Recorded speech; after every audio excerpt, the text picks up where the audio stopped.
if you feel like something is truly right, it probably is. And do not change your answer. I was such a victim of this in nursing school. I always changed my answer. And it was always right. Second guessing yourself. Every time we went back to review our exams, especially like if you made below a 75, you would have the opportunity to go back and look at it, like look at the questions that you got wrong. Right. And every single, like without a doubt, I always had it right the first time.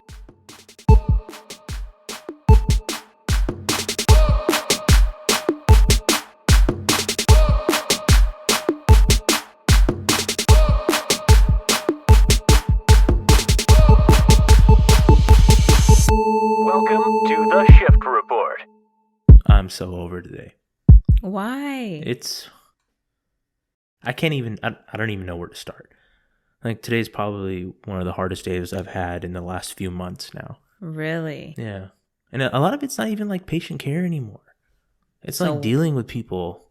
Like that's the hard part now. Is it because like families are allowed again? No, it's not families at all, but we'll leave that for another day, I guess. We're actually here to talk about something that's actually useful for people rather than me just ranting. So yeah. I'll let you take it away. Well, welcome back. We are here again, episode 8, The Shift Report. I'm your host, Miriam, and my co-host, Wasim, who is just getting off work, so... I know. And he's apparently had quite the day. Finding flushes in my pocket, throwing them out into the garbage as I'm walking out. Jeez. Sounds like madness. But, you know, with the end of the year right around the corner, I know we've been seeing an influx of like nursing students lately. Tons, yeah, we talked about it in the last one. There's a lot. The thing is, they're all trying to get all of their clinical hours in. They're trying to prepare for the NCLEX. They're trying to do all these things. You know, let's not forget those long nursing plans that they have to do. And so, which I haven't made in the last 10 years. I mean, I don't think we make nursing. Like, do any hospitals make nursing plans? Well, we do, but they're more like checkboxes rather than like detailed nursing plans now. Right. So things have changed, right? But it's a good learning tool. I think it gets people to think outside the box and to start thinking critically. So it's important, I guess. Sure. So I've been basically having a student every shift that I'm at work. And I love having students. I mean, because there's so much to teach and there's so much learning to do too. And, you know, the biggest thing that all of them have been saying is, how is the NCLEX? Like, what can I do? And how can I, you know, excel? And I thought about it, and I don't know if you know this, but I actually did not pass the NCLEX my first time around. Hey, neither did I. Really? Yeah. I didn't even know that. I didn't pass the first time. I actually did horribly. I wasn't prepared for it. I don't think I was either. I thought like study books were like the way to go. I was wrong. But go ahead. So you studied with books?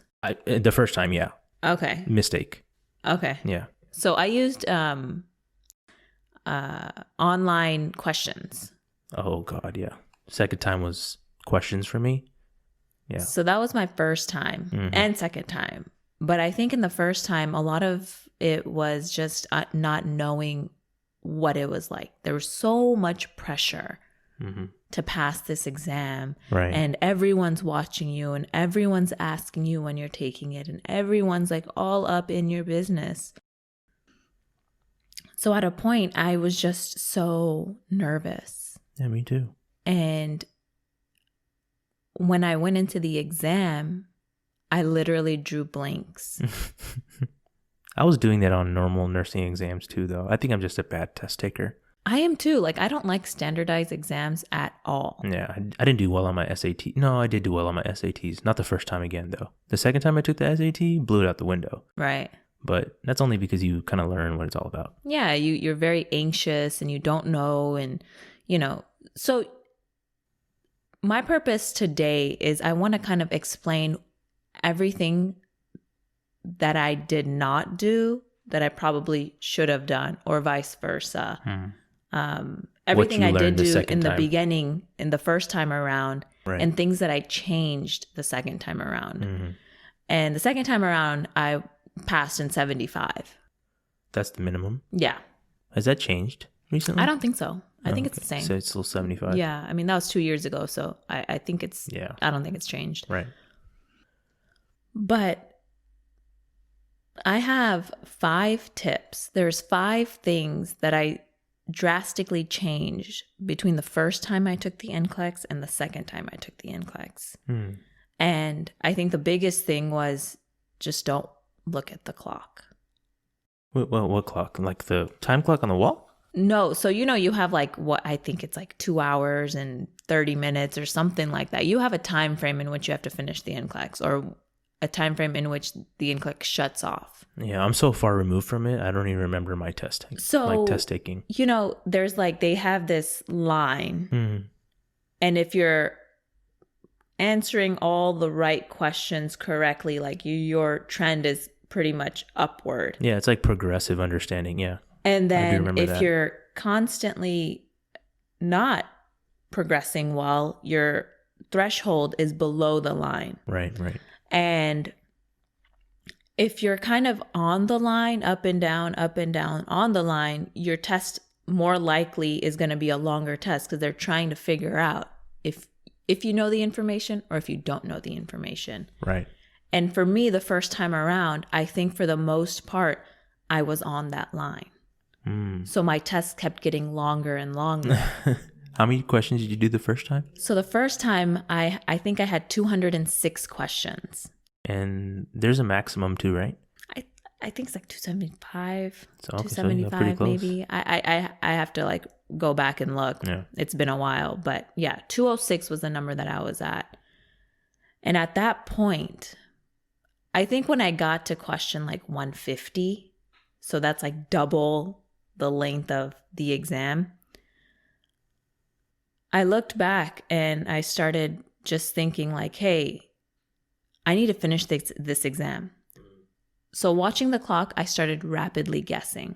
So don't watch the clock. So because I was just guessing so rapidly, my score just kept going lower and lower and lower, which caused it to obviously not do well.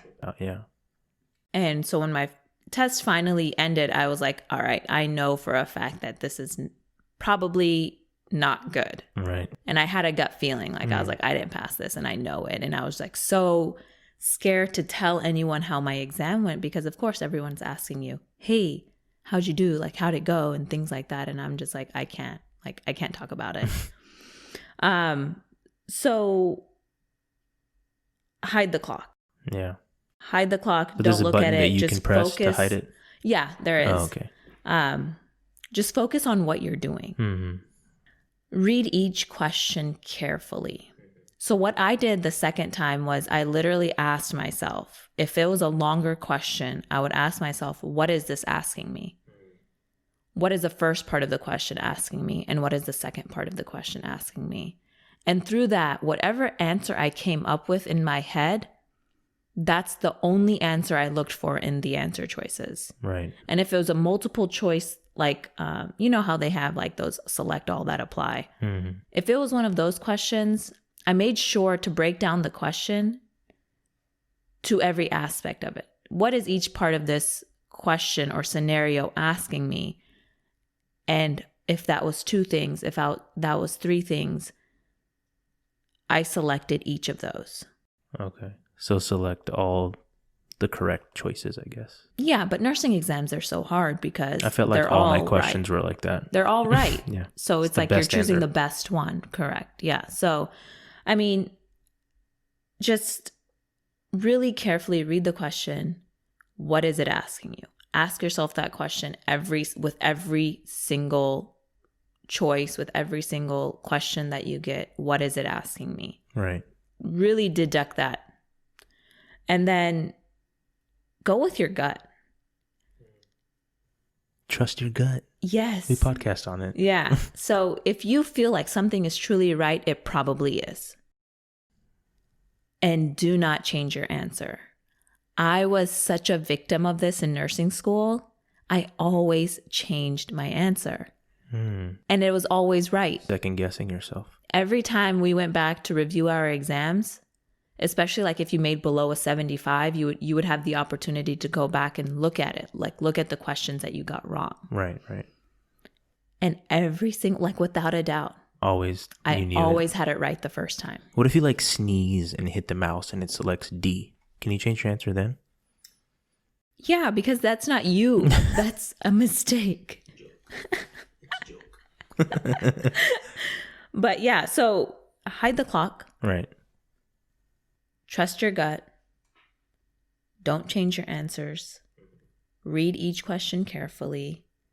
Don't rapidly guess. Do not rapidly guess. Yeah. I think that last one is the one that really messed me up because I felt like I was going good, and I was, judging from where I was in the test, until I started panicking because I was watching the clock and I started to rapidly guess, and I was no longer reading the questions carefully, and I was no longer going with what I knew. Mm-hmm. You weren't doing your process. Because I was in this panic mode. Right. I mean, tests for me are always just a test, right? Like, okay, so you didn't pass the NCLEX the first time. Like, the world's not over. Right. You still made it through nursing school. You got the ability to even sit down for the NCLEX. Take it again. And I thought the world was over when I failed. No, it's not. Yeah. Doesn't matter. So you want to know what's something funny though? The second time I took it, I told no one. I signed up for the exam. People were asking me when I was going to take it again. When I didn't say anything. Yeah. I literally signed up for the exam. I went to sit for the exam. I took the exam. I didn't tell a soul. I didn't even tell you. I remember because you were on the flight to Nepal at the time. Yeah. You showed up to Nepal. So you weren't going to call me. You weren't going to wonder where I was. Nothing like that. Right. My family, like, everyone's busy. They just thought I was gone for 2 hours. Right. And until I got my results is when I told people that I passed or that I even took the exam. So it might be helpful not to mention it to anyone. Yeah, I mean, it takes the pressure off, right? I just felt like a lot of it just was pressure to do well and not let people down. Exactly. So those are like tips on how to take the test. What do you recommend as far as prep, like prepping for the exam? You know what? I didn't really change anything from the first time to the second time. Right. I just did practice questions. I did more practice questions. I read the reasoning behind each question and answer. Right. But then I followed. The only change I made was following those 5 tips. So, your test-taking strategy changed. Exactly. I'm with you on that one. The second time, I threw away all my review books. I literally just threw them away to the side and said that didn't work. Like, I was trying to relearn nursing school. That's dumb. Mm-hmm. I sat down and I had a CD called the NCLEX 4000. I don't even know if they make it anymore or if there's like an updated version. Honestly, it was on I've a never CD. even heard of that. Okay. It was on a compact disc, and every computer still read compact discs at the time. And I literally did like 250 questions a day. Right. Oh. And I went through all 4,000 questions. And I went to a point where I was repeating questions on it. And I didn't care though, because I was covering so much material. Right. Second time I passed on whatever minimum amount of questions, I think. I don't even know what that was. But the test was 1,000,000 times easier. It was easier, right? And I think it was just because my nerves got the best of me. So, I mean, that's cool because there's a lot of people out there and probably your students that are all worked up about the NCLEX, but it's not the end of the world. Mm-hmm. Like there's so much you can do to kind of navigate your way, But the second part of that is, okay, say you pass your NCLEX. You've gone through nursing school, you pass your NCLEX. Oh my God, you did it in 50 questions. You were the first nurse ever to pass the NCLEX in 50 questions. You probably feel like you're top of the world. And then you want to sit here and try to find a job. What do you do then? Like, what was your job search process like? It's kind of scary. And I think for students now, it's even harder because not only with the pandemic, you're trying to compete for jobs from May graduates, from the summer graduates, and now the December graduates. So jobs are very they're not really available. The pool has grown, but jobs have not. Exactly. Not for new grads, at least. Yeah, because it makes sense though. Right. Hospitals weren't hiring, not new grads at least, during the pandemic because it was just madness. Right. It was madness across the board. So you have all these students who have already passed the NCLEX, been applying to jobs, waiting for residency programs to open up or whatever. And now we have people graduating here in December and they don't have jobs. They don't have jobs lined up and they're worried. They're like, what are we supposed to do? Yeah. So it's kind of like putting people into a bind. Yeah. And it's interesting because we actually had one of our followers reach out to us. And this is early on when we started. And you can follow her webpage out. This is a quick shout out to Karen. Her webpage is pretty cool too. It's Latina, if I want to be correct, .e or y .medicina. So latina.y.medicina. So, and that movement's crazy. There's like this whole like Latin nurse movement on social media. Right, I've seen it. Pretty cool. Like there's a big support group for that, and that's awesome. It's really cool to see minority groups doing that. That's pretty impressive to see. But she actually reached out to us way back when she was going through her hiring process, and she had questions about her hiring and like what she should do, as far as like, should I have a cover letter? Who do I address the cover letter to? Where is this going to go? Who's going to read my application? And the answer to that question is very different for a lot of people, right? Because it might go to like a too, right? Yeah, it might go to a recruiting company. It might go to the manager directly. It might go through HR or human resources, right? That's so true. So who do you address the cover letter to? And I was kind of stumped, and I was like, that's a good question. And what I told her was, why don't you, and I don't know how I even thought about this, but I think I might have done it. She knew the unit she wanted to work on at the hospital she wanted to work in. I said, call them. Act like a family member of a patient. And I'm sure she was like, what the hell is this guy talking about, right? I was like, act like the family member of a patient and just be like, who's the manager on your unit? Who's the nursing manager on your unit? And they'll give you a name. Well, it's, Joe Schmo. And just hang up. Now you got a name of your manager. Address that cover letter to that manager. And even if HR does get it, it's probably going to end up in the hands of that manager at some point. Correct. Hopefully, right? More than likely, they're the ones who will be doing your interview or peer interview or whatever it may be. And a lot of times, managerial offices are not in patient care areas. So they're like in the hallway outside of the unit, or maybe they're like in a different building. It's possible. Go find out where that manager sits. Go to the front desk and be like, yo, I'm looking for the manager of the oncology floor. Where's her office? And they can direct you or give you like a suite number. Go knock on the door. Slip your resume under her door. Go introduce yourself. Be like, hey, my name is so-and-so. I'm a new grad nurse looking for possible employment or a new grad process on your unit. I just wanted to introduce myself and say hi.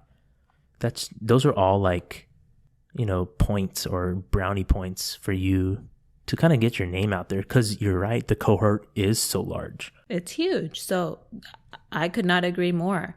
To have that little one up on everyone else, it also makes you more personable. Right. You're not just a piece of paper now. Right. So, you're a person. They can put a name, a face to a name now.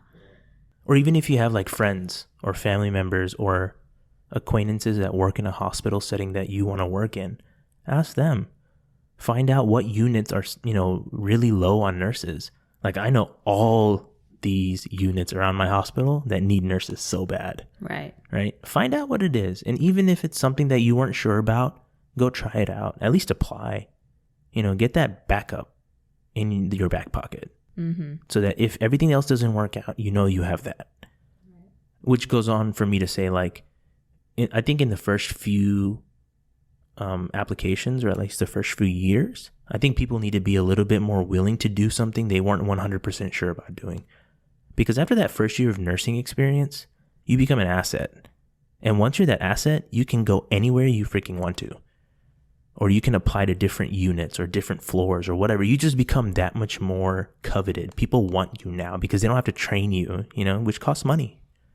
My mentality going into a nurse residency program was I will take whatever I can get because I need to get my feet wet.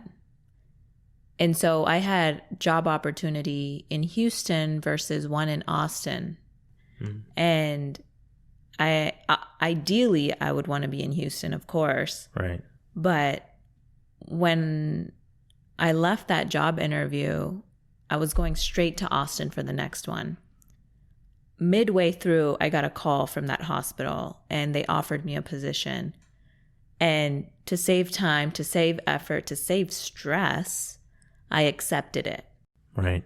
And so I ended up turning around and emailing the hospital in Austin saying, hey, I appreciate the opportunity, but, I've accepted a different position. So my advice to new graduate nurses would be get your feet wet. Yeah. Try not to be picky when it comes to your residency program, when it comes to your externship, whatever it may be. Just don't be picky. Right. Be open-minded.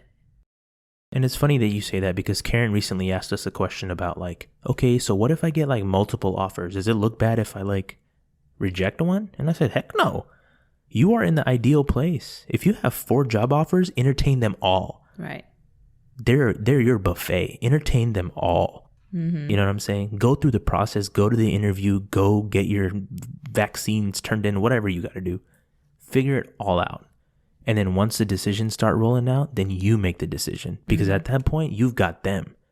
If they've already asked you for the interview, they're your pawns. You know what I'm saying? Mm-hmm. So never be like, oh, I got this one, so I'm just going to say no. I'm already looking at that. No, because what happens is that one that you threw all your marbles in backs out. Mm-hmm. Or something like COVID happens, then you're screwed. So entertain all options. Absolutely. You know what I'm saying? And do your part. Do your part in making sure that you put yourself in the best situation. Do your research. Research the hospital. Research the unit. Research the manager there. Research the educator. There are so many upper level management people you can go speak to try to get an upper level or get an upper hand. Sorry. Right? Absolutely. So just going to rhyme back about 5 tips about the NCLEX. So we're going to circle back. Those of you who are taking the NCLEX, do your practice questions, do all of that stuff when it comes to studying for the NCLEX. But when you actually go and take the NCLEX and you're sitting for the exam, the number one thing you need to do is hide the clock. After that, you need to not rapidly guess and read each question carefully. Ask yourself, what is this question asking me? Go with your gut, and whatever you do, do not change your answer. Could you change it twice? No, don't change it ever. What if you Never, change it and ever. then change Nope. it back? Negative. Just stick with your first choice. Stick with it. Gotcha. So that's the podcast on giving tips on NCLEX and how to succeed in the job market. Best of luck, guys. Yeah. So remember to subscribe. There's going to be a subscribe button below on this video. You can follow us on Instagram at Realist Nurses. You can email us at admin@therealistrn.com. You can follow our webpage at www.therealistrn.com. If you guys have any questions and you are going through the hiring process or about to sit for your NCLEX, email us, DM us on Instagram, leave a comment on YouTube with your email in the comment. We will respond to you. We will walk you through it. Does it cost money? No, it's free. We're willing to give you guys some advice. We're willing to work through the hiring process. We'll go through it from A to Z with you. Just reach out. It doesn't hurt. And if you think that we don't give you good enough advice, stop talking to us. That's fine too. Nothing wrong with that.